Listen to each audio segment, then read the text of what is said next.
Good afternoon, everybody. I'd like to welcome you to this meeting of the Operational Services Committee. Can I remind everybody we are being live streamed. Should we lose the live stream, I will suspend the meeting until connection has been made again. We'll move now on to the agenda. Do we have any public questions?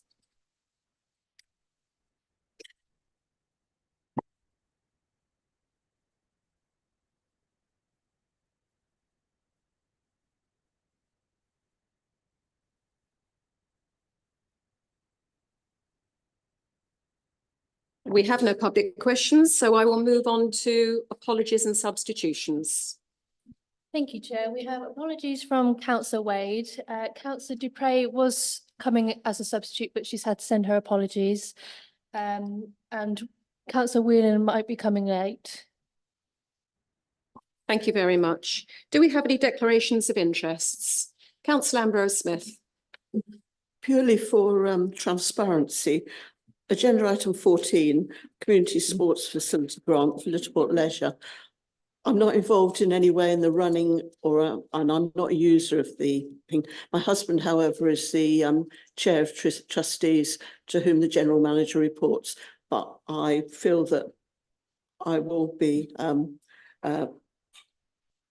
debating and voting on this. Thank you. Yeah. Anybody else? Councillor Goodell. Yeah, I'm also a ward member for Littleport, but I have no affiliation with the leisure centre at all.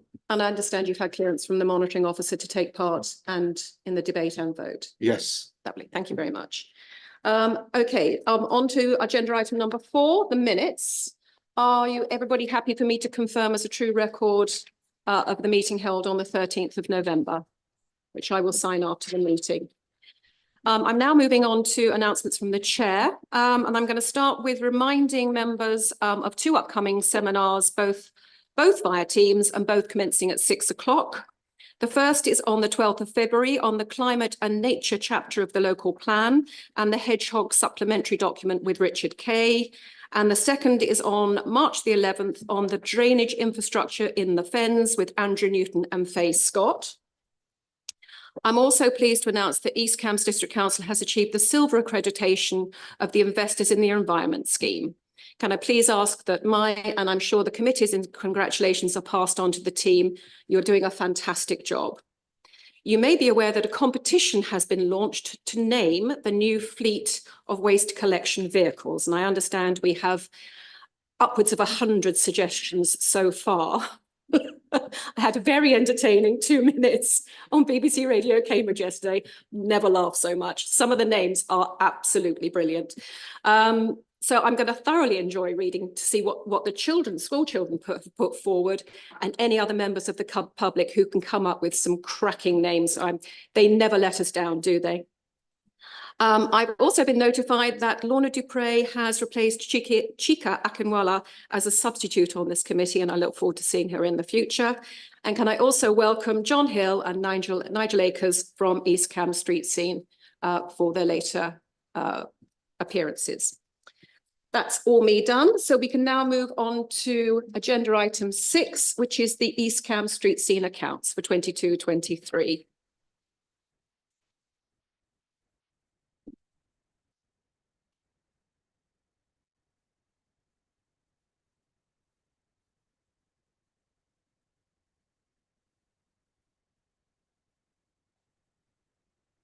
Good evening.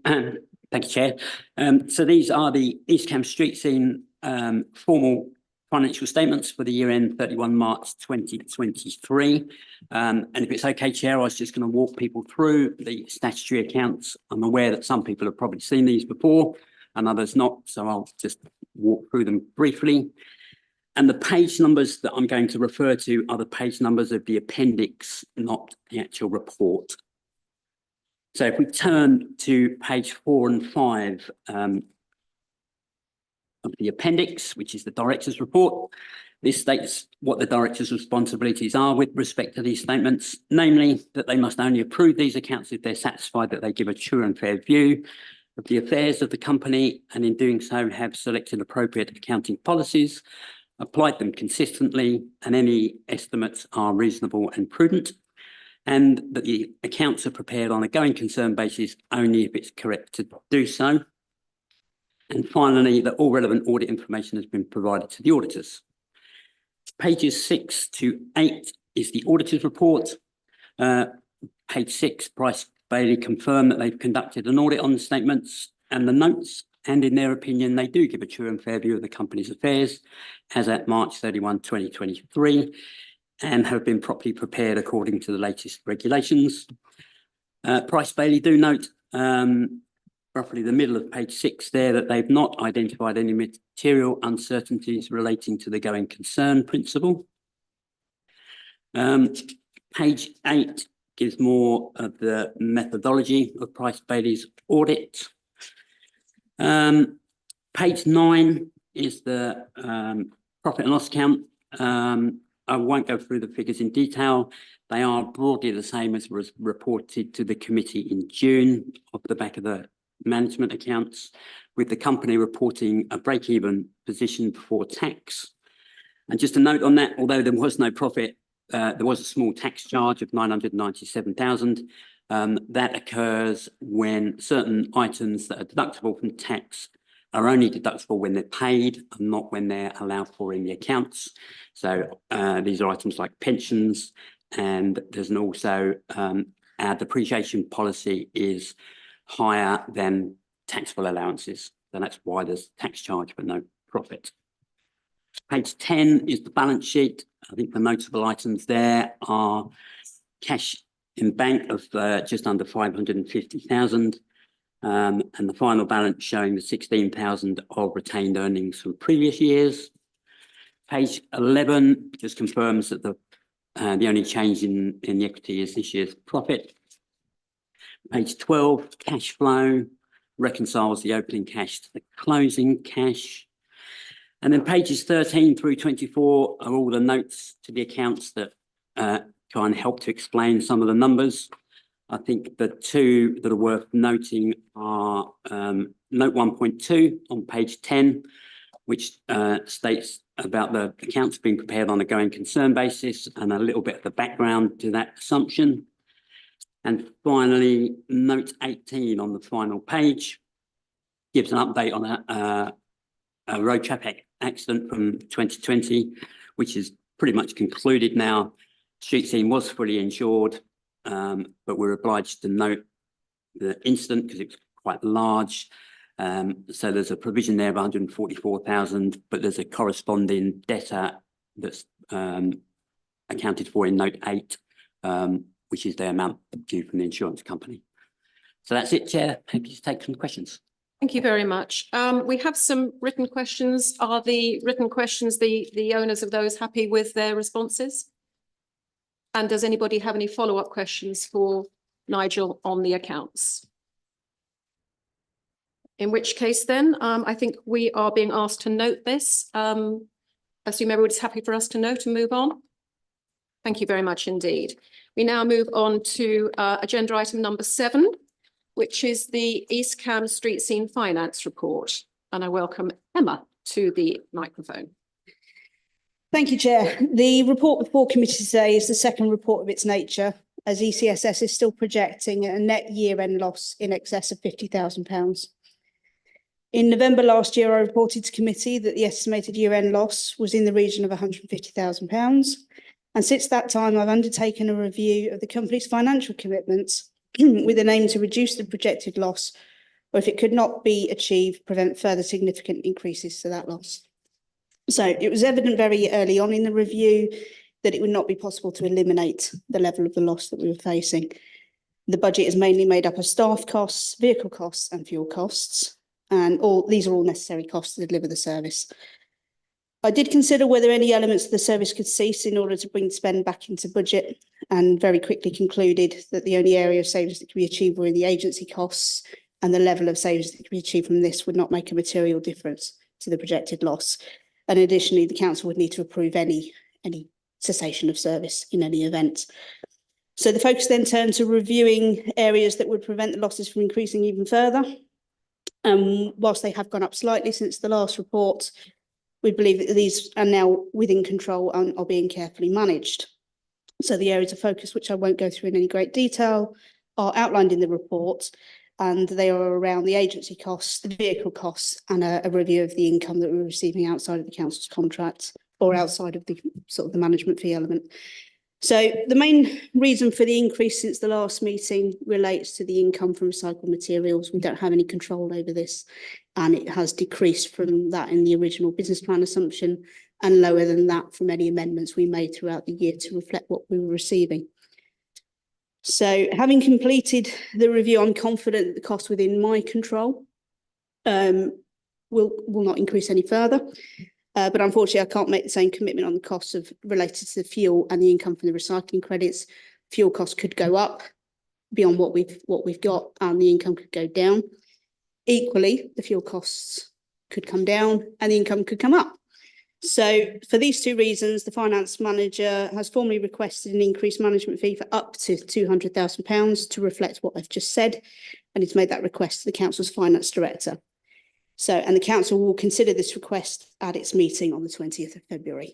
Thank you, Chair. Thank you, Emma. I have had some written questions. Does anybody have any questions of clarification? Oh, is that your hand going up, Mark, or are you just adjusting your glasses? No, I am putting my hand up, because I do have a couple of, so follow-up questions. So I'll do those one at a time. So thanks for the sort of clarification on why the ask is for £200,000 and not the 165. So just following on from that, what I'm keen to understand then, you talked about how the early on in the review you said you concluded that wasn't the scope to bring the cost back under control. Conscious that between and we saw it in the accounts, between the previous 2 years we'd had that big increase, nearly 550,000 on the management fee. Are we in terms of the overspend that we're now seeing? Is that, and let's say now you're saying it's under control, but is that effective overspend something that rolls forward, or will you get back to broadly where the budget was at the start of the year when we look at the next year going forward? Through you, Chair, there are elements of the budget that are recurring and have been factored into the request for the management fee next year. One of those elements is the assumption around the pay award for next year. In this year's budget, we put 4% in, but for the last 2 years, we've experienced a pay award of 1,925. So that's now been gone in as a base assumption of 1,925 in next year's budget. We've also included a budget different on fuel, so it'd be higher to facilitate the entire fleet on HVO. So there are some elements for this year on the overspend, like the agency cost for the O license. They're not recurring, so they won't be repeated in next year's budget. But those that we've established are recurring have been reflected in the request for the management fee for the upcoming year. And so, Gary, what's the expected increase then in the management fee compared to the current year? Can I defer to the finance manager to answer that question? Sorry, I just don't have the exact figures in front of me. Yeah, unfortunately, I don't have that figure in front of me now, but I'm quite happy to confirm it later. Okay, thank you. And then my second question, which so I asked, there was the reference in paragraph 320, which, let me just find that. Says additional income from scrapping the old vehicles was higher than anticipated. And that you said that's the old fleet of RCVs. What I'm then a little bit confused about is I thought the council owned those vehicles. So does not, if the vehicles are scrapped, doesn't the income come to the council, not to ECSS? So ECSS effectively rent hire purchase of the vehicles of the council. So those vehicles had been fully paid for by ECSS. So that was why it was right that ECSS retained any additional income for the scrappage. Okay, I just wonder, because I've asked this question numerous times, and it all seems to be slightly different. Do we have any written agreement somewhere that shows just what that arrangement is that could be shared with members? Because I previously, at least my interpretation was that they were leased. So it'd be good, it would be good to have a definitive answer on what that arrangement is. That would have to be something I'd have to follow up with as well. Does anybody have any other follow-up questions for anybody here?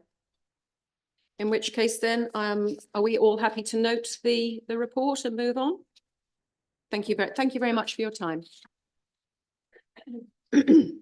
We now move on to agenda item number 8, or have I skipped something? Nobody's looking at me.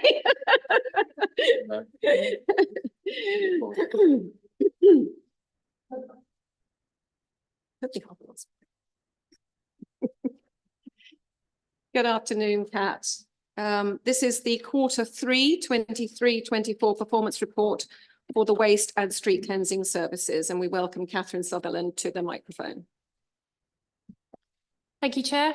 You have before you the performance update report, for Q3, the period of October to December 2023, and the project highlight report for Street Smart for the same period, which are recommended for the committee to note. So if I can draw your attention to page 2 of the dashboard in Appendix 1, showing staff sickness levels. Members will note a significant improvement in the long-term sickness absence. This has really underpinned an improved performance this quarter, refreshed focus from the new senior operational management team, and support for the existing supervisors to implement the new HR policy change this year has ensured that the productive rate KPI has been overachieved with a sickness rate of 4%. Page 3 of the dashboard shows missed collections. They're the lowest they've been since the start of ECSS. The full integration of the digital waste management system, we call Bartec, with the council's customer relationship management system. That's expected to reduce this further, help achieve the KPI with the ability to remove not valid reports from residents and allow further analysis of the information to identify any trends. Over the page, street cleansing quality, whilst underachieving its KPI, does show a positive, steady improvement, with the management team reviewing how to optimise the current ways of working in the last year of the council's MOA with ECSS. Should be noted that no formal complaints have been received about the service this quarter. I'd also like to draw attention to the last page of the dashboard, page 8 of the appendix. This shows that the council's recycling rate is stagnating, which is the grey line. Important to again note that this is not particular to our district. It's steadying and even slightly falling recycling rates is a national trend seen by most other councils. Still a positive for our district though is that the amount that we're recycling is around 60% of the total waste, which is in the top quarter of English authorities. Moving on to Appendix 2, which is the highlight report for Project Street Smart. Milestones this quarter that have been achieved at the start of the trial for HVO, which is going well. An additional administrator is in post, helping to drive the constant improvement in customer experience with the service, helping the day-to-day running of the crew's workload. They'll also help support the data analysis with the introduction of the digital waste system. As well as this, the fleet replacement programme for street cleansing has been produced and is being reviewed. Yet to be written is the internal communications plan, but just to reassure the committee, there's continued to be a focus on informal communication, with crews from the depot management on a much more regular basis. Our notice boards are being really effectively used, issues shared and discussed, as well as compliments, which currently seem to have taken over the notice board, which is good.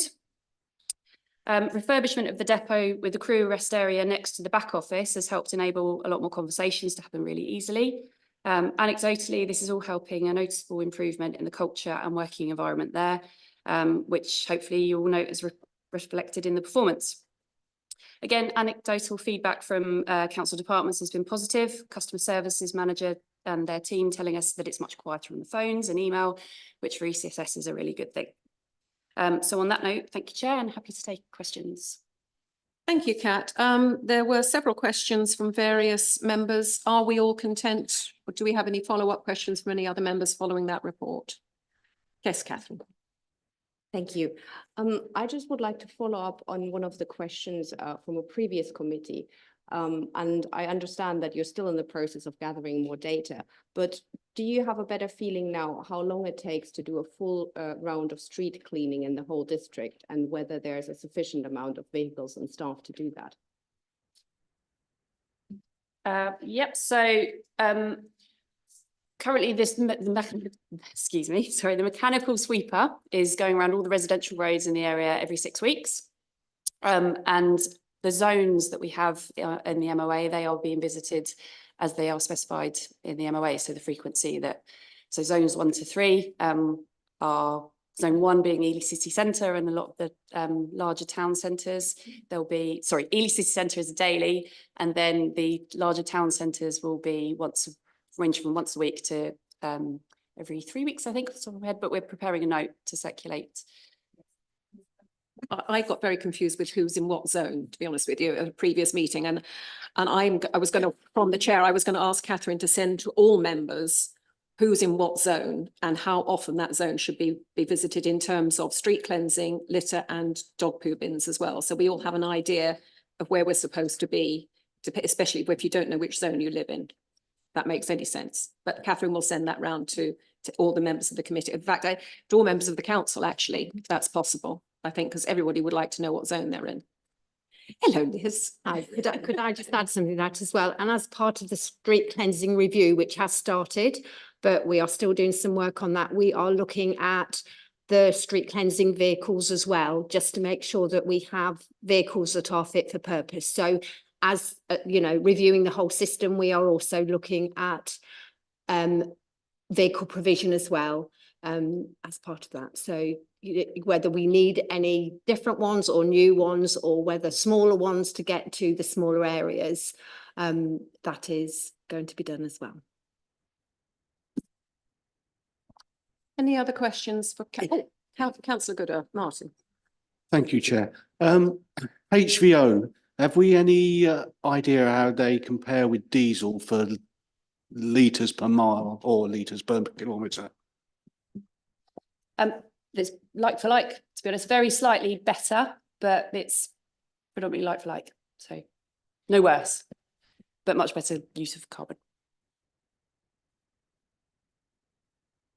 Thank you, Chair. Just wondering if do we have any data for the overall waste tonnage reduction for Q3, or is that still sort of pending? So this is where it gets confusing again, where it's a quarter in arrears. So no is the answer for Q3. Catherine. Oh, sorry, we were to ask a question. Sorry, you twitched. I thought there was a question. Right, any other further questions for either Liz or Kat? Or are we happy to note the report and move on? Lovely. Thank you very much indeed for your time. Thank you.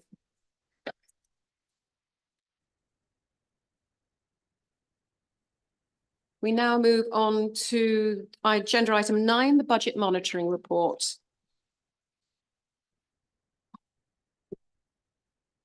Hello, Barbara. Thank you very much. This is the Operational Services Budget Monitoring Report for Q3. For noting, the revenue budget is currently projecting a 547,000 overspend, and the capital budget is projected to have a 1.862 million underspend. There were some written questions from Councillor Vellacott and Councillor Inskip. Do you have any follow-up questions on those, Councillor Vellacott? Just one, thank you, Anne. So the reference has been made to a planning performance agreement in relation to the Southern Eastern Gateway, which is in my ward. Is that a separate person on a contract been employed, or is that a rolling agreement of another nature? Yeah. Through the chair, Isabel will answer that one. Yes, so that is entirely a separate contractor that's paid entirely from a PPA. Councillor Inskip? Yes, I think I just want to explore a little bit more the answer to my question. So I asked at the last meeting, well, if we go back 2 meetings, the overspend on planning was forecast to be £200,000. I asked at that meeting about the confidence in the level of that and received a positive answer. We then went to 400,000. Asked the same question last time. We're now on 500,000. what is our confidence that we will hit that? Because we're 1 month into the 3 months of this quarter now with we're at the end of the month. There's a mention of a fee that £100,000 fee income that will be needed. So how confident are we on hitting that? And what are we doing in terms of cost control and trying to minimise the spend that we make on the planning to try to keep the costs under control, or at least not getting any worse than they are at the moment? Through the chair, that would be through Isabel again. Thank you. So obviously we have, in terms of overall forecasting, we have ongoing relationships with developers and agents. They provide us with sort of indicative timelines of when they may be submitting applications. So we do build those into the forecast, which is what had happened previously when we were forecasting £400,000 fee loss. That still hasn't come forward. So although we're in those discussions, we still haven't received the application. So we can't do anything about that, but we maintain those relationships so we're in a better place around forecasting. But we can't control when applications come in. In terms of the confidence, again, at this stage, this is the best we know. We are now not anticipating any of the ones we'd previously thought were going to come in. We're now not anticipating that, which is why there's this increase in fee loss. In terms of how we're managing that issue, the challenge in planning is that for all those applications that we've already got in the system, that money to manage those applications is already being spent by the service. There isn't any cost cutting we can do via staffing or via contractors, for example. And bearing in mind our core costs are people in terms of delivering the service. The other issue for us is that where a planning application has been sat maybe in our backlog of our major projects for any period of time, and that could be for a myriad of reasons where the developer is not progressing the application, we are going through our major projects tracker now and trying to stimulate activity around those existing applications.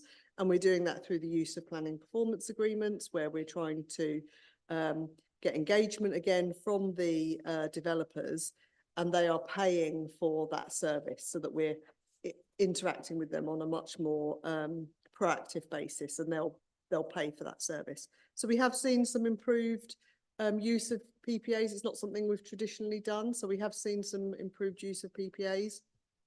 But unfortunately, the market is still looking very sluggish, and we're not seeing that pickup that we had hoped going forward. So I understand the nature of a lot of the costs around staffing, but there are also, that there's a move, for example, DoLog have got their digital planning programme to try to, actually to make funds available where councils can bid for those to move their service more digital to save costs. I noticed that the last funding round for that closed at the end of last month. Did we make any bid for that? Is that anything that we've considered? Yeah, absolutely. So we put in 2 bids. There was a round of funding for up to £100,000, which was to support local authorities with their backlogs. This was in recognition that there's a real challenge in the market around experienced senior planners. We put in a bid for that. They delayed announcing it, and then they announced it following the publication of local authorities' performance. And our performance is in the top quartile in the country, so we're a very high performing local authority. And when you look at, we weren't therefore given any funding to manage the backlog. So we had hoped that we would have that £100,000 increase in this financial year, and we missed out on that.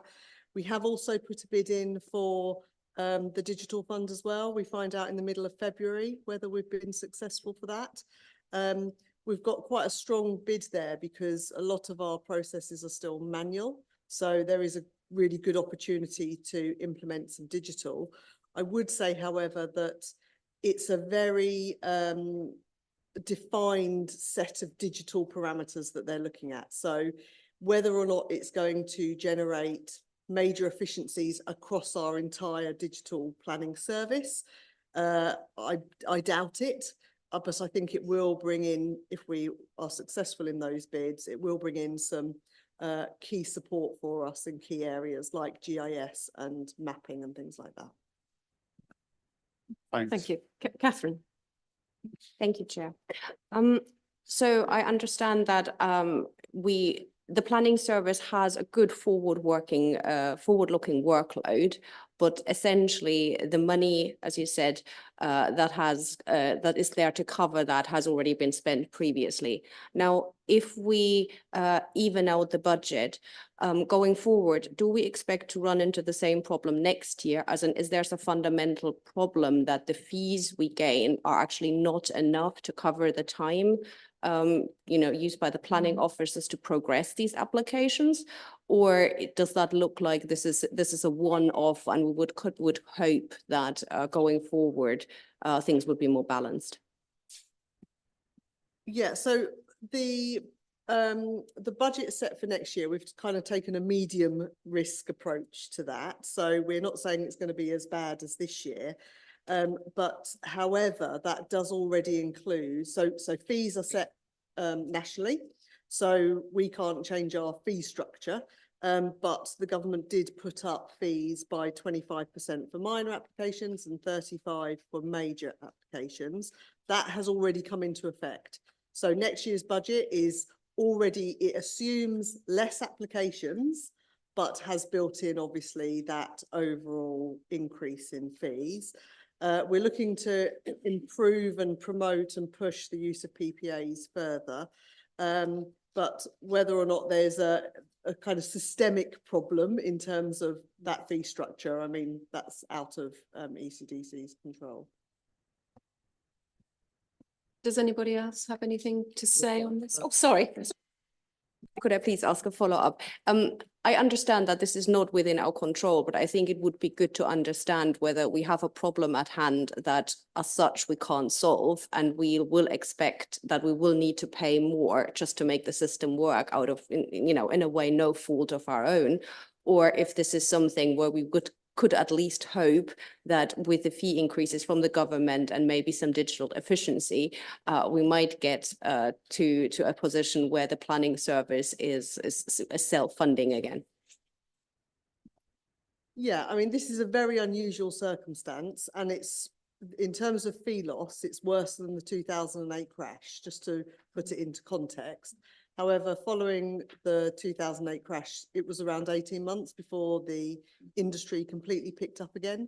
So this will be a short-term issue because developers will need to be looking at their pipeline of properties coming in, and usually the service is entirely self-funding. So with these fee increases, which are in place to recognise the fact that they hadn't been increased and services were running at a loss, these fee increases will hopefully create a break-even point. So nationally, it's being addressed, but because of there's huge changes in legislation at the moment, particularly around biodiversity net gain and things, and I think developers are just sort of hedging their bets at the moment about when to put in applications. But like I say, this is very unusual, so we would expect it to be balanced soon. Thank you. Just one brief thing. So in the answer to one of my questions, you talked about the abolition of the free go repeat application thing. I'm assuming that's a national government policy. That's not our prerogative. That's right. And do we have an estimation of how much that actually costs us, or is that something we could find out? Yeah, we could do some analysis on that, but it costs us essentially. It will cost us the equivalent of the time it takes to re-evaluate a planning application. Thank you. Does anybody have any either questions or something they would like to contribute in terms of debate? Only thing I would say is it's not that many years ago then it used to make a huge profit, as I remember. It used to bring in lots of money. And it's just unfortunate at the moment that it's in the doldrums, as they would say. There's no wind in their sails at the moment, but I'm confident that the market will improve as they always does, and it'll be back in the black before we know where we are. Thank you very much. Are we happy to note the report then? Thank you very much, Anne. Sorry, I got your name wrong earlier. Sorry, I was having a senior day. Right, move on to agenda item number 10. And can I welcome the people from, I can never say this, the Community Safety Partnership to give their report. Please. Thank you for coming and thank you for waiting. Thank you, Chair. As members will be aware, this committee is the scrutiny committee for the East Cambridgeshire Community Safety Partnership. The CSP terms of reference requires either the chair or vice chair of the CSP to provide an update to this committee twice a year. Therefore, I'm pleased to introduce Dr. Zoe Hutchison, Vice Chair of the CSP, who will be providing members with an update for you today. Thank you, members. Zoe. Thanks, Emma. And yeah, hi everyone. I'm Zoe. I'm a GP in Littleport and I sit on the CSP and admire the amazing work that they all do. So I hope that I do them proud in reading out this report that Liz has prepared for you today. So this report updates the operational committee on our recent board meeting on the 6th of December 2023, monitoring the first 2 quarters of the action plan and a number of current activities that are taking place.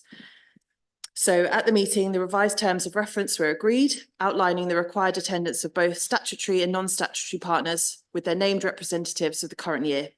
The partners welcomed the news that the new head of service for Cambridgeshire and Peterborough Probation Service had been contacted and was keen to engage. They are a statutory partner. It was also agreed that the Cambridgeshire County Council officer for the Armed Forces would join the board as a non-voting member. The first 2 quarters of the action plan were reviewed. Discussions on overlap with existing partnerships who may have similar priorities and targets took place, and it was agreed that collaboration would be desirable. Progress on this and the actions recommended will be reported at the March meeting. Discussions and research have been taking place on the most effective use of the resources that are available to the CSP board for the next 2 years.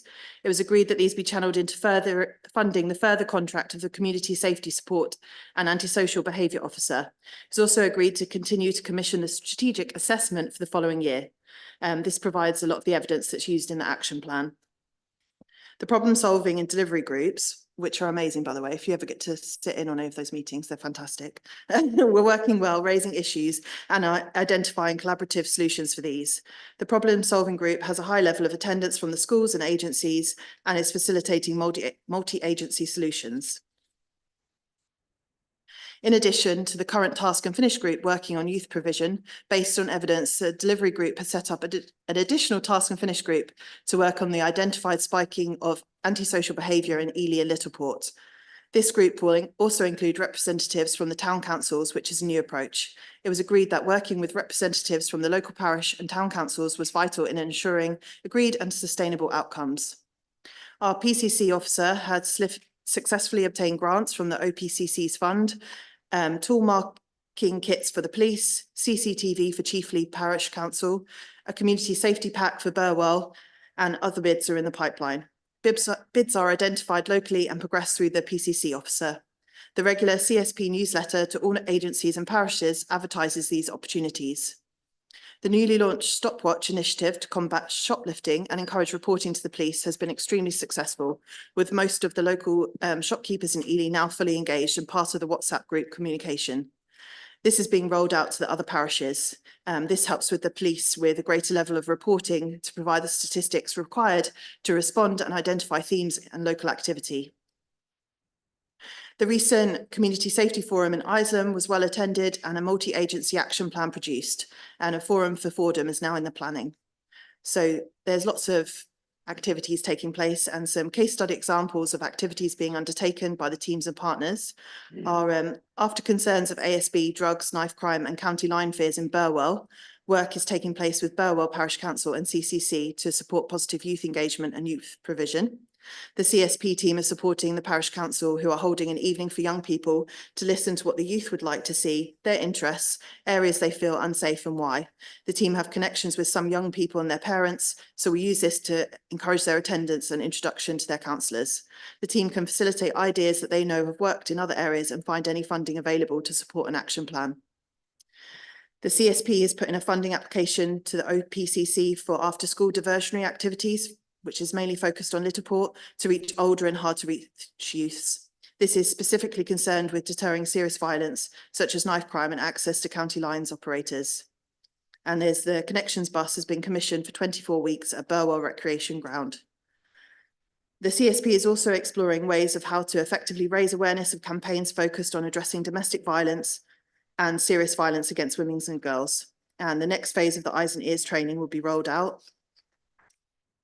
And if you want further information, the action plan is on the ECDC website.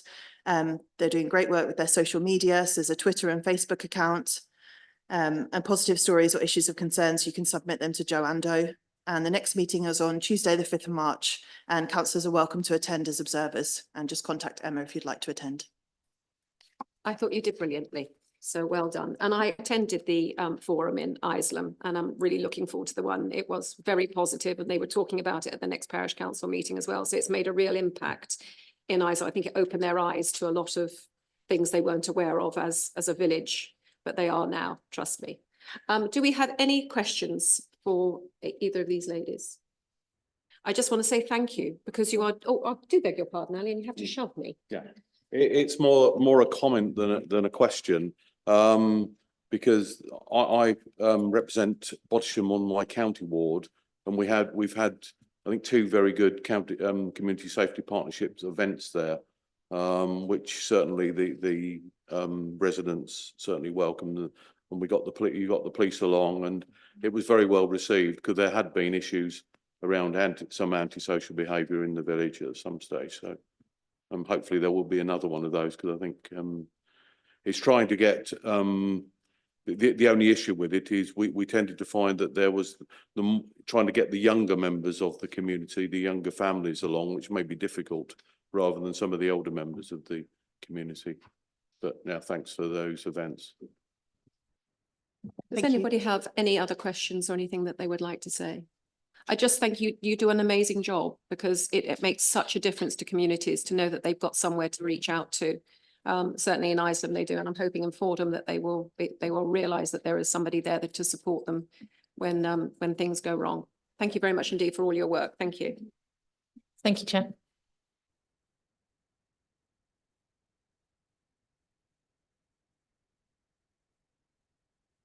We now move on to the Youth Action Plan progress update.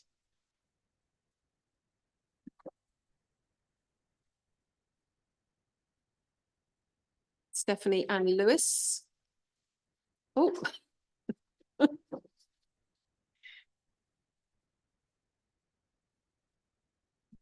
Fire away. Thank you, Chair.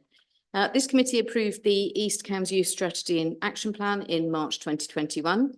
Implementation of the action plan commenced on the 1st of April 2021, and updates have been presented in September 21, March and November 22, and June 2023.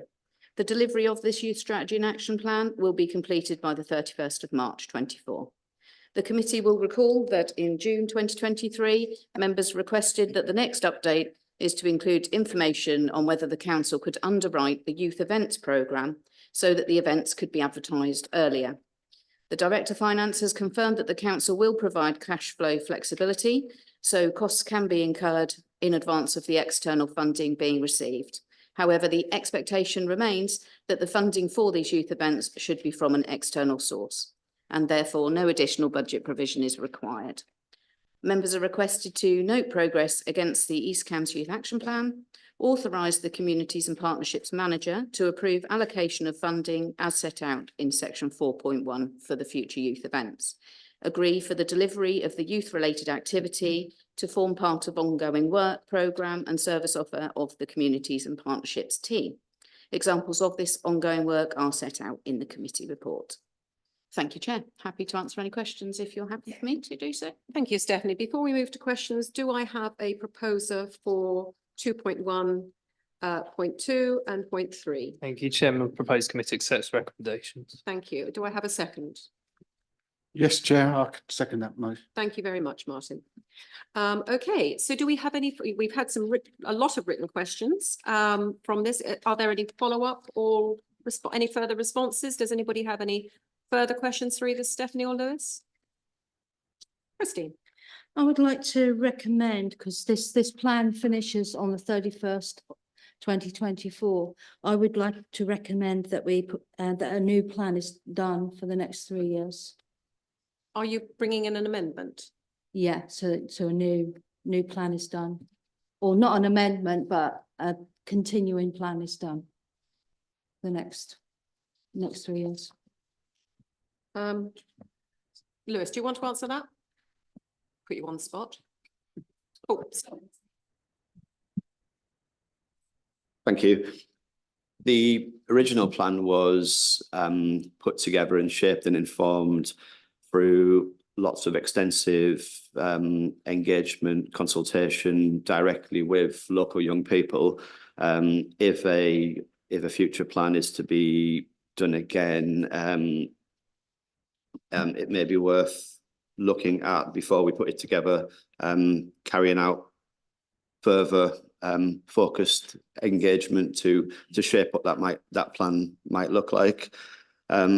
As part of the delivery of the current strategy and action plan, we continually engage. We're constantly seeking feedback at every opportunity, whether it be through the Youth Fusion events, through the survey that remains live on the web pages, whether it be attending the careers event at the cathedral as we do, going into schools. We do, like I say, we continually engage with young people, and what we have been doing is in response to what young people are asking us to do, especially around providing that information, like the youth web pages that we've got on the council's website, boast an array of information that has all been informed through consultation with young people. We're constantly saying to people, if there's more information out there that you want to feature on the website, please do tell us, and we will seek to include that.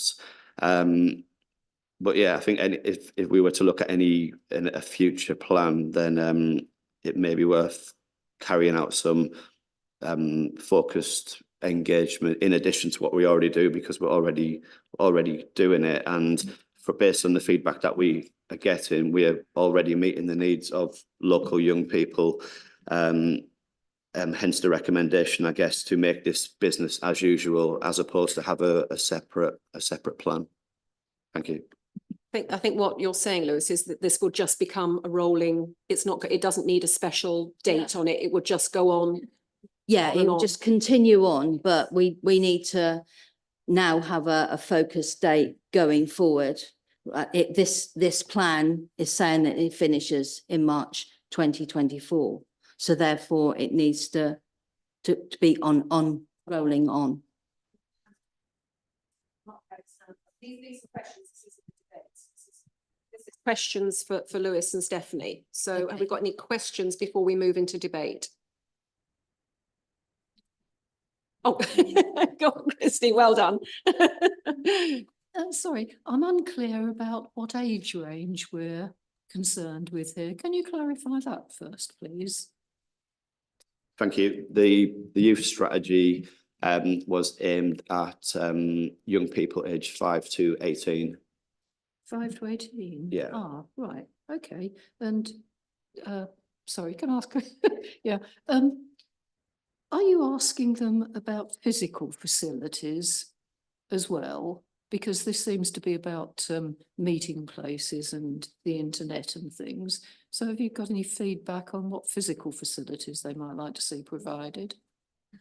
Yes, we've consulted on everything. That included, is there enough leisure facilities? We've gathered information about what goes on in each of the villages. So any activities, any say dance groups, and we share all of that on our web pages that were put together as part of the action plan. So we're continually updating that to make sure that that young people know where their facilities are and what is available to them. Yeah. Okay, so I should find answers to most of my questions on your web pages. Yes, you should, Fine. yeah. Thank you very much. Yeah, it's a Give us that question I indicated earlier for comment, but I'll wait until we get to that point. Okay. Just going, I guess the first question I got is just going back to the web pages. Do we know, because I've asked this question before, so you're probably expecting it, but do we know what, do we have some analytics that are showing us how well used that is? Because I've asked for that to be shared in the past, because my concern was you create web pages, you don't know how well they've been used, but actually it's very easy to find out whether people are using them or not. And it'd be useful to have that information. Yes, we do. And we've just received some analytics from the web team, and I'm happy to pass them on to you. Okay, thank you. And I guess the other question, which is probably a bit more difficult one to answer, but it goes back to, I guess, the point that Councillor Whelan was raising. So I remember back in March 2021, when you proposed the strategy and the action plan, which was in like a 3-year plan, it was at a, well, I think for all of us, but particularly for young people, it was at quite a difficult time, because we're just coming out of the pandemic that had a major effect on people. And I know you did a lot of work at the time to try and consult and to get that sort of feedback. What are you seeing now in terms of what's changed over those 3 years, in terms of what young people are looking for and what the issues are?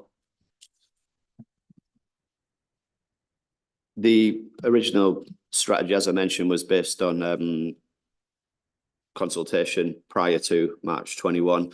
Obviously, the world changed a little bit during that time. We did repeat the same questionnaire during the 3 years that we were delivering the strategy.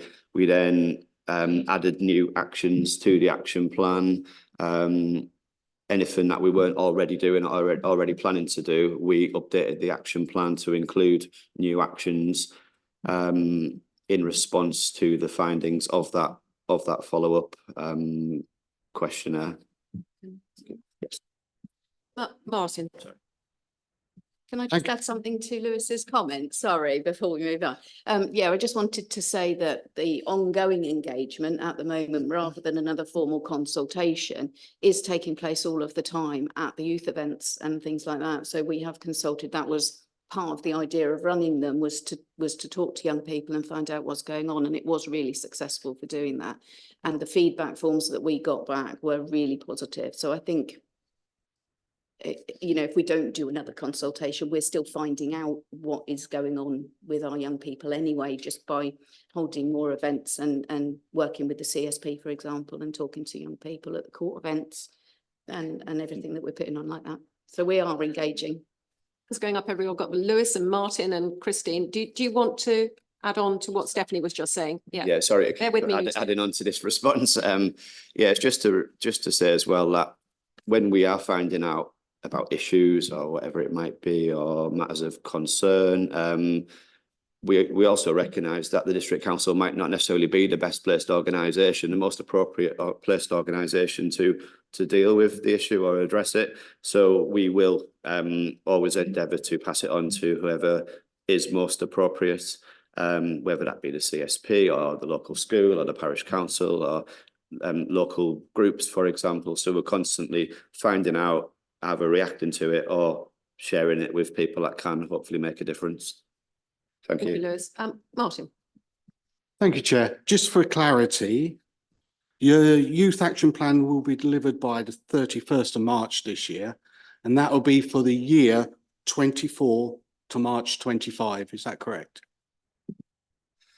Just thank you. Just to clarify, it'll be, so the strategy and action plan ran from March 21 and they'll both, the strategy and action plan will end in its current capacity on the 31st of March 24. But what we're proposing is that the youth related activity that is going on already, that has basically been kick-started as a result of this work, continues and just becomes business as usual as part of our service delivery. Christine. This one is a question. You say that the youth strategy goes up to the age of 18. Yeah, youth in its definition goes up to about 24, 25. Have you made any provisions to ask those people of that age group what their thoughts are on things? Not specifically as part of this specific strategy. However, we are in the process of updating the council's community engagement strategy, which will be brought back to this committee in March. And that strategy will basically set out what we propose, or how we propose to engage with the community, including that age group that you've just mentioned. Do we have any oh, Christy, oh, it's not a question. We're just about to go into debate. So if you can hang on, you can be one of the first to speak. Does anybody have any further questions for either Lewis or Stephanie? Thank you very much. In which case, then we will now move on to the debate, and Christine is first. Agree with what, sorry, oh, thank you, sorry.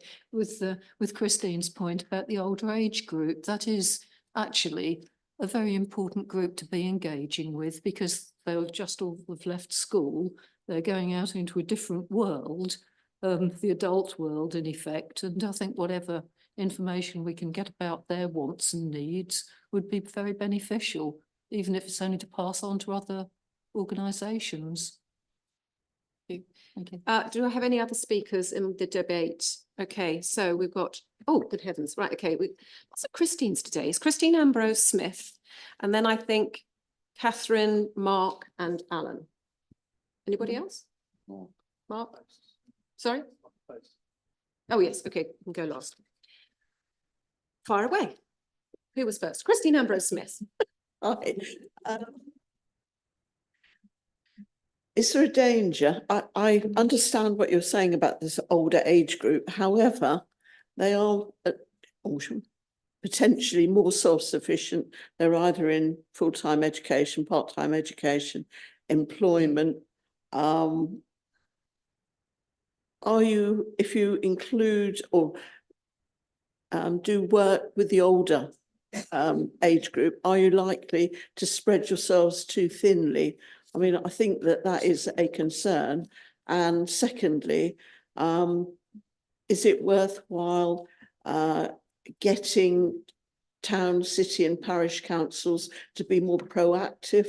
We're fortunate in Littleport that we've managed to get a lot going, and I know that's more difficult for other smaller units, but I'm just wondering if a lot of parish councils, town councils are actually pulling their weight. I don't know what your feelings are. You've drifted back to questions, Christine. We were in debate, but not, would you like to answer that, Lewis? Thank you, Councillor Ambrose Smith. Some good points. I get what you're saying about potentially spreading ourselves too thinly if we were to widen the age group. Hopefully the community engagement strategy is coming back to this committee. We'll set out how we endeavour to engage with community as a whole, including specific groups, and we can we'll look at specific groups as part of that work. In terms of, as you suggested, getting town parish councils to potentially be a bit more proactive. As I mentioned, we constantly share the findings of feedback that we get, but the same goes for any feedback that we to get outside even of this strategy. We were to find out about a particular matter or issue of concern that we felt the town or parish council needed to be made aware of, we would certainly pass that on and provide any offers of support that we are able to do so. Can I make another point? Yeah, just to say as well that our web pages, I'll go back to them because they're an amazing resource, do not end at 18. There's pages on there about education, apprenticeships, work placements, and even mental health go up to 25. The links that are on there, there's no cut off at 18. And there was over 18-year-olds that attended our events that we spoke to. They came, they had their bikes fixed. We had some good engagement with over 18. So there's not a cut off. We wouldn't not not engage. And there's loads of information on there for them. They don't have to show a passport and then get thrown out if they're over 18. Right, I think I've got Catherine and then Mark and then Lucius to speak next, and Alan. Sorry, we'll squeak you in before Alan, before Lucius. Catherine. Thank you, Chair. I think I agree with Christine Whelan in terms of, I don't think there needs to be a grand new action plan with a big consultation or something, but I think it would be really nice to have, you know, a 2-page write-up of what the team is planning to do in the next year. So we kind of like know what's going on. And then also that gives us the option at the end of the year to look back and say, so what of these events or activities have gone really well?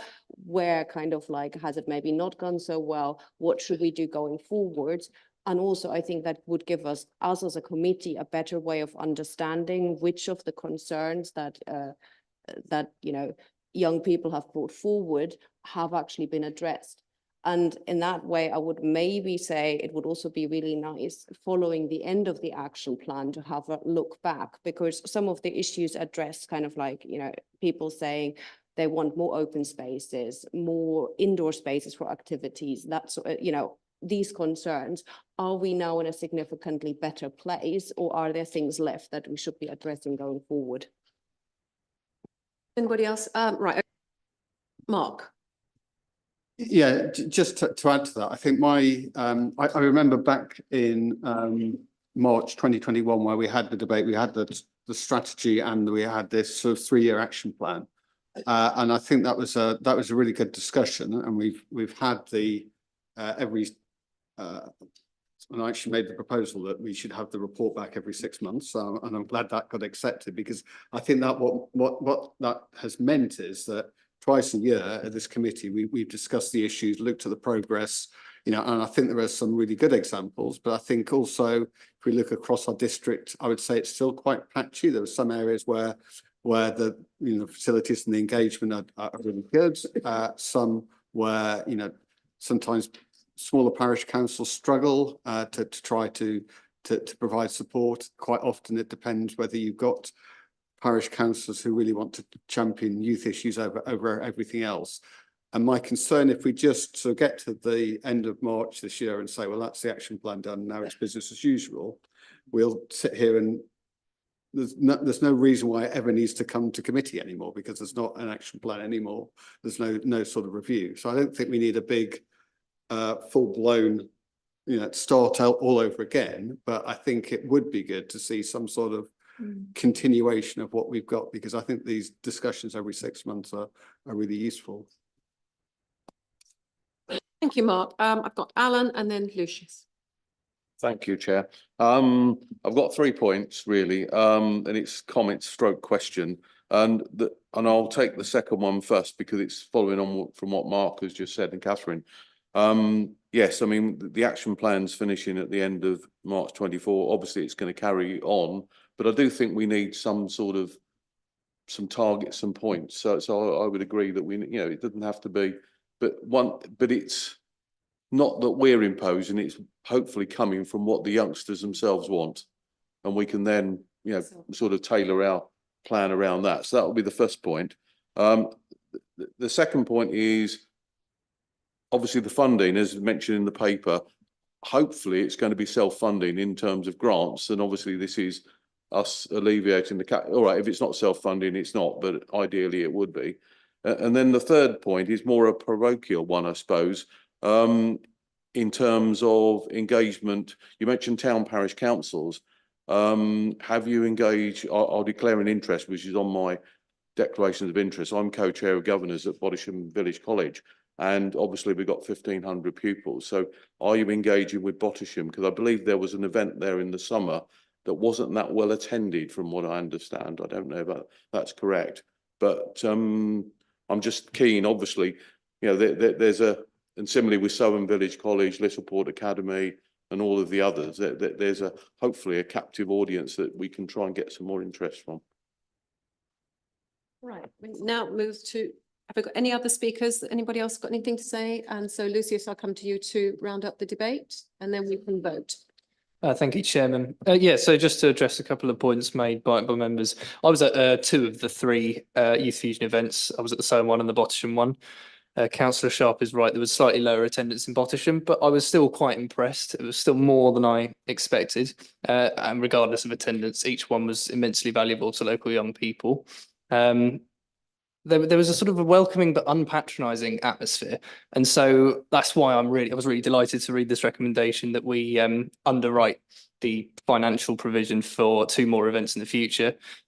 Just to provide cash flow flexibility, I think is a fair way to do it, whilst looking for external funding.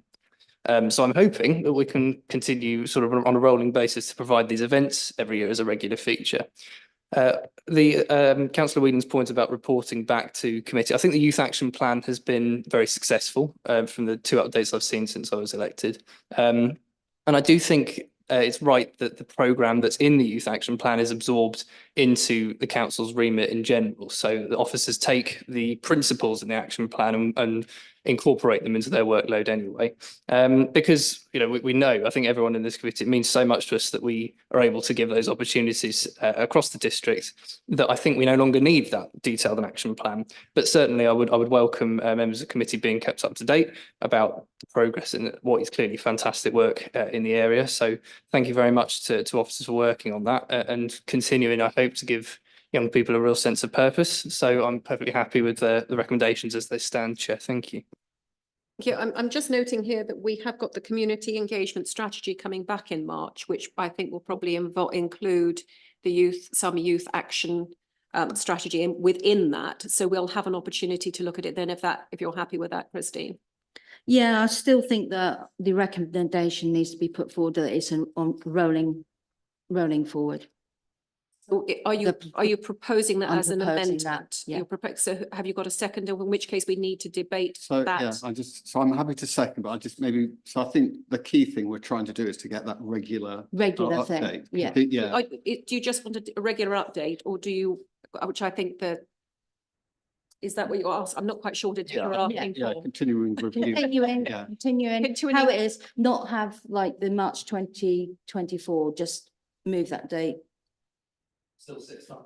Yeah, yeah. Are we all content with that? Looking at officers? Is everybody content with the, oh, hang on, Lewis has got his finger up. Just a thought that we're in the process of putting together next year's service delivery plan. So any new activity outside of business as usual would naturally be captured as part of that plan, which we do report back to committee every 6 months. I'm just could it potentially be included as part of that process? Would everybody be content with it being brought up within the service delivery plans, or do you want a separate Don't really report? explore the things in much detail, do we? No, I think we No. need to keep it I'm as a sorry, Lewis. separate. I think the feeling is I'm getting from everybody here is they would like a 6-monthly update, Yeah. as you have been doing, without necessarily going into a big consultation Yeah, strategy. without that, But yeah. just coming back to us and letting Yeah. us know if you need further support, or if it's going really well. Yeah, Patting yourselves, and we can all pat you on the back then and say, Yeah. fantastic job. yeah. Lucius. Thank you, Chairman. Yeah, I agree with the principle of Councillor Whelan's amendment. I just want to make sure we're not giving officers duplicate work. So if they're reporting back to committee as part of the service update, how they're dealing with youth provision, I don't want officers to have to prepare a separate report which just elaborates more of the same. So I'd be grateful if that could be cleared up before we take a vote on this amendment.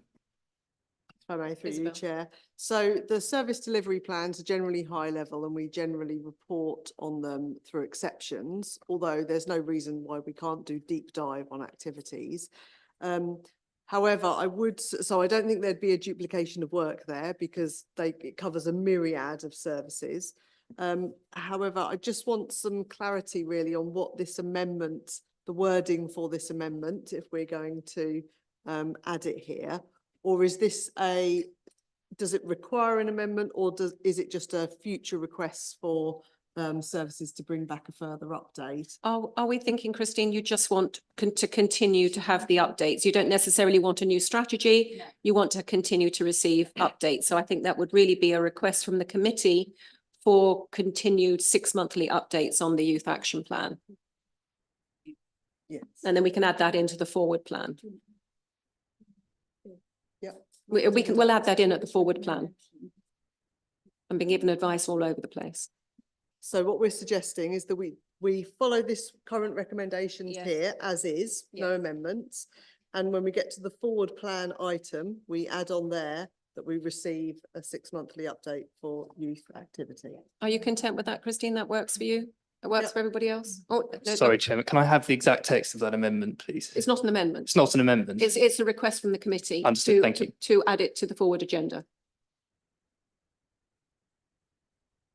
Is then, if we can take a vote, we're noting progress made against the youth action plan, and we're authorising the communities manager, partnership manager to approve the allocation of funding for youth events and agree the delivery of youth related activity to form part of the ongoing work programme and service offer of the communities partnership. So we've had a proposer and a seconder. Can I have a show of hands, please? It's unanimous. Thank you very much. To agenda item number 12, which is the review of the grant to Citizens Advice West Suffolk, and it's Lewis.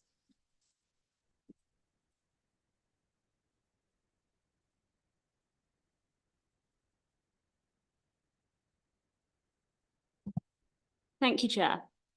In November 21, this committee agreed to a grant of £46,332.06 to cause for the period of 2022 to 2024. This grant is not guaranteed to cause beyond the 31st of March 24. A review of this grant has been undertaken to establish whether a future grant to cause will ensure that residents have access to services that meet their needs. A copy of the review can be found at Appendix 1. The review includes an options appraisal, which sets out the options available to the council. Members are asked to note the review findings, and for the reasons set out in the review and option 1 of the options appraisal, members are recommended to award a grant of £69,498.09 to cause from the 1st of April 24 until the 31st of March 2027. Thank you. We're happy to take any questions. Thank you. There have been some written questions. Do I have any that either follow-up questions or further questions for Lewis? And I'm sorry, I don't know your name. Stephanie. Oh, no, it's not. Kerry. I knew it wasn't Stephanie. Kerry, does anybody have any further questions for Kerry? Okay, in which case then I am happy to. I haven't got a question, I've got a comment. Okay, then. I'm happy to propose this. Do I have a seconder? That's Councillor Goodell to second. Do we want to move into debate or comments? I've got Alan wanting to say something and I have Councillor Inskip. Thank you, Junior. Yes, I feel like I need, I want to comment on this because this does affect largely a lot of my ward because the ward I represent are all the villages that are south of Newmarket. So they all look to Newmarket for their services. And if we weren't carrying on supporting this, I suppose I should declare an interest. I have in that my sister-in-law is a volunteer for the Citizens Advice Bureau, but I don't think that's would stop me commenting on this. But I feel it's very important because for those members of the public and residents in the Wood Ditton ward, for them to have to come to Ely, a lot of them wouldn't do it, or they couldn't afford to do it. So I do think it's a relatively, from the council's point of view, a relatively small amount of money, because obviously they get a lot of funding because it's not just the Newmarket branch, the West Suffolk, it covers West Suffolk with Bury and Haverhill. So very pleased that this is coming forward, and thanks for the work that you're doing on this. Councillor Inskip. Yeah, I'm probably going to say something very similar. We know that for residents in the south of the district, they tend to look to Newmarket. We've had in the past presentations from Citizens Advice West Suffolk. I think they do a very good job. We see that sort of feedback from residents. Actually, we've got a comment. One of the answers to the questions also shows they do quite a financially good job in terms of the cost of the advice. So, and when we've had this in previous years, I've raised the point in previous years because we've only given a grant for a single year. And for these sorts of organisations, that's very difficult. And having a multi-year agreement, as we are now proposing, is much better. It gives, it allows them to do their financial planning over a number of years and provides more stability to them. So actually, I have no difficulty whatsoever in proposing this and just very, in supporting this, and just very pleased to see it's coming forward today. You have any other speakers? I would just like to, actually, I think it was every 2 years. Councillor Inskip, not every year, it was every 2 years, and we've extended now to the end of the administration. And I used to sit as an observer, and they are an extraordinary group of people who do a fantastic job. And in Newmarket, I do hope they've moved them out of that awful shed that they were working out of. I don't know if they have, but I do hope they have. Does the seconder have anything they want to say? Just to reiterate that the wonderful work that Citizen Advice Bureau do to help people, especially in these troubled times. So I have no problem in seconding this. Brilliant. Thank you very much. In which case, then we'll move to the vote. All those in favour? That's unanimous. Thank you very much indeed. Thank you, Lewis. I'm not sure if you can go yet. No, you can't. So we're now moving on to agenda item 13, which is the review of the grant to the Voluntary and Community Action East Cambridgeshire. Over you go. Off you go. Thank you, Chair. In November 21, this committee agreed a grant of £39,530 to VCAEC for the period of 2022 to 24. This grant is not guaranteed to VCAEC beyond the 31st of March 24. A review of this grant has been undertaken to establish whether a future grant to VCAEC will ensure that residents have access to services that meet their needs, particularly those that are most vulnerable. A copy of the review can be found at Appendix 1. The review includes an options appraisal, which sets out options available to the council. Members are asked to note the review findings, and for the reasons set out in the review and option 1 of the options appraisal, members are recommended to award a grant to VCAEC from the 1st of April 24 until the 31st of March 2026. Thank you. Thank you. We have had one single question. Are you happy with the response, Councillor Pettit? Oh, were there two? Beg your pardon. Councillor Colbert, are you happy with your response? Yes. Okay, we're going to be voting on this. So do I have a proposer for this item, please? Yes, Chair, I'd like to propose this. Thank you, Councillor Goodall. And a seconder? Yep, happy to second. That's Councillor Pettit to second. Do we have any further questions for the officers? Catherine. This is a very general question, so I don't expect that you might know that from the top of your head. So I'm very much in favour that we give VCAC more funding, and I think the services they provide are very valuable.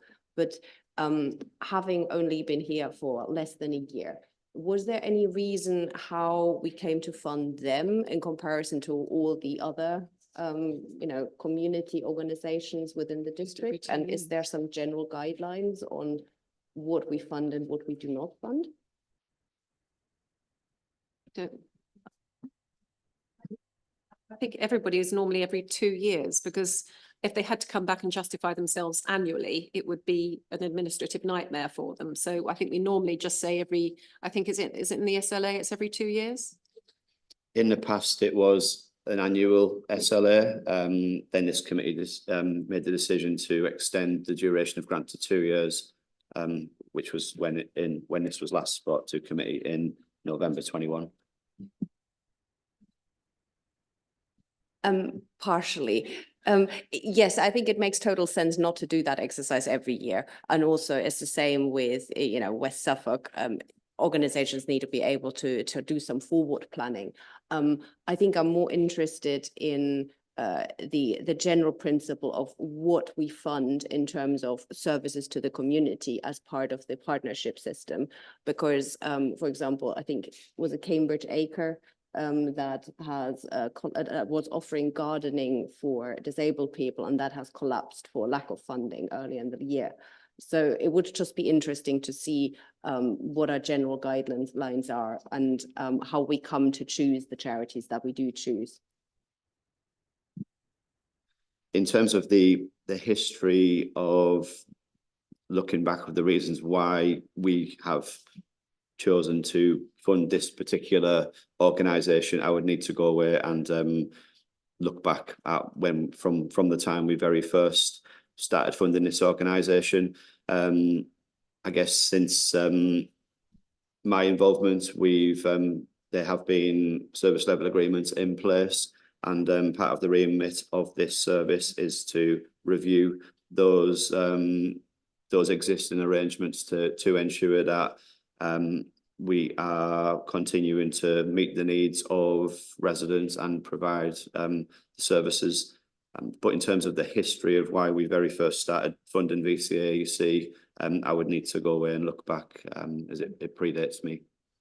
Thank you. Are you content with that, Catherine? Perhaps they just asked. Yes, and I think kind of like the rest of my question is probably best to kind of like settle that outside of the committee. Thanks.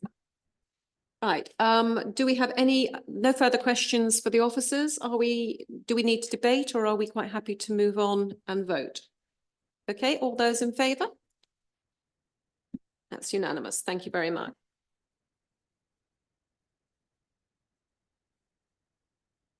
I think you two can sneak away now. Thank you. Because we're now on to agenda item 14, which is the Community Sports Facilities Grant Application for Littleport Leisure.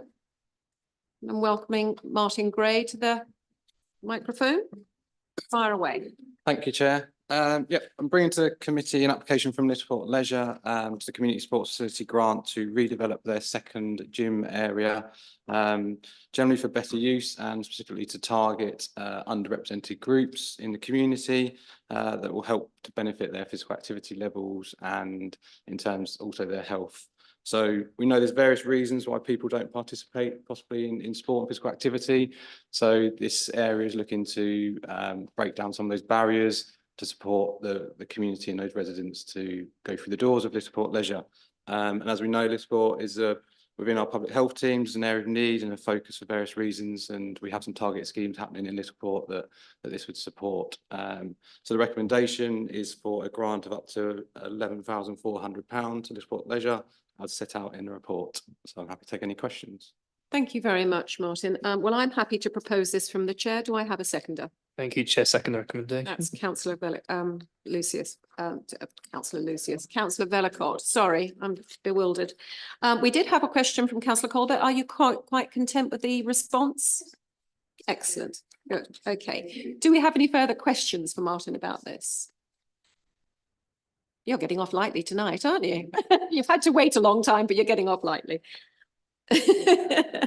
Are we happy to move to the vote on this then? All those in favour? It's brilliant. Thank you very much indeed. Thank you very much, Martin. Thank you.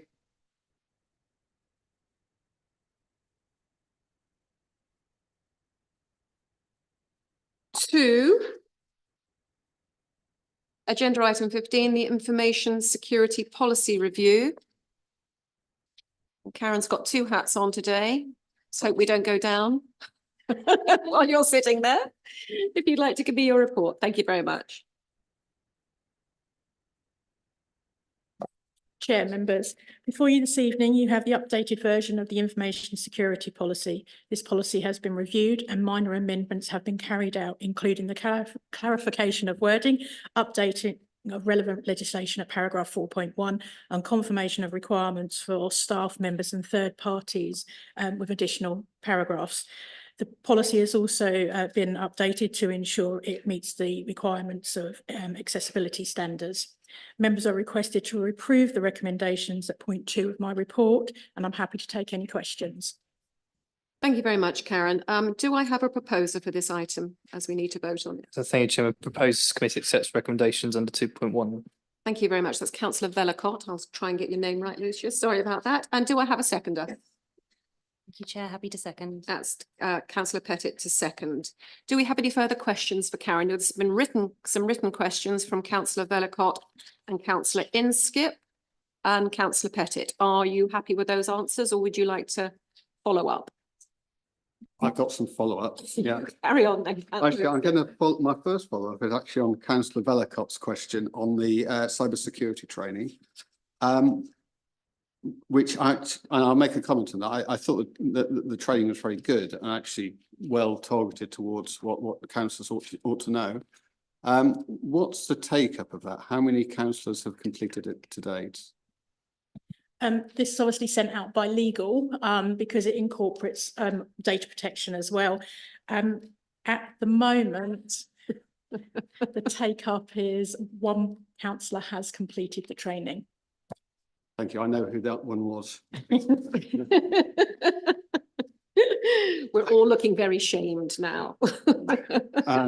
But seriously, I would encourage all the other councillors to do that. And actually, I would say we should be, because that went out on the 11th of December, didn't it? So I guess maybe it's legal to chase up, but that ought to be, I think, a reminder, and strongly encouraged to follow up. In my answer to the removable, the question about removable media, and my concern, because a lot of the issue with this, the weakest link normally is people. It sounds like you are looking to do something with removable media then, is that? That is correct. We're actually currently already investigating a number of options. So it will be an accountability set to the technical team of the ICT support team, and we hope to do that as early part of 2024. We've got a number of already projects on, so it has been already identified, and we will be looking to resolve that and putting controls in place. Okay, and then I guess, so I had that first question about whether we could just, restrict access. You then said there were some instances where there was still a need. So I guess there are two things. What do we? Because to me that means that maybe there are some exceptional cases where we do give access, but rather than just maybe saying we have to have general access. The other thing is, what are we doing to look at ways in which we can replace the need for that, or to remove the need to have removable storage? Again, there's things that we'd need to investigate. Some of the things we won't be able to remove because the police will only accept it on removable media. So we have a number of sources that we can do that on. So we wouldn't be holding it here for very long. And also we do receive very few pieces of information, data coming in from a number of sources to support applications and business processes. Staff are aware, and they will bring them up to ICT to have them checked before they are allowed to be added to the network. So yeah, we will, we can look at how we can encourage people not to use it, but that will be part of the review that we're doing and the policies that we'll write around that. Councillor Vellacott, are you happy with your response to the questions? Thank you, Chair. No further questions. Councillor Pettit, are you happy with your questions? Are there any other questions for Karen? Okay, do we need to debate this, or are we happy to move to the vote? Good heavens, you've got off lightly as well. So all those in favour, show of hands, please. Thank you very much. You can go back to your screen. And we'll move on to agenda item 16, which is the Anglia Revenues and Benefits Joint Committee. For noting, we have had a question from Councillor Pettit. Oh, no, we haven't. From Councillor Vellacott. I beg your pardon, I'm in a right old muddle today. Councillor Vellacott, are you quite content with that response? Yes, thank you, Chair. Thank you. In which case, are we all happy to note? And we'll move on swiftly to agenda item 17, which is the notes of the Waste Review Working Party. Again, we're just noting this. Does anybody have any comments or remarks they want to make, or are we happy to note and move on? We have got our next meeting, I think it's next Tuesday. And I think there's a presentation being made, isn't there? And Councillor Inskip will be joining us from exotic locations. Lucky man. Well, semi. I'm so sorry. We'll be as brief as we can. Apologies. We now move on. We're happy to note that item then, and we're moving on to agenda item 18, and we are going to add in to that item the review of the youth activity 6-month report. As so we can deal with that in March. Everybody happy with that? Are there any other comments they want to make about the forward agenda? Anything else they want to see included? It looks like quite a busy agenda as it is, so I think we're probably left well alone.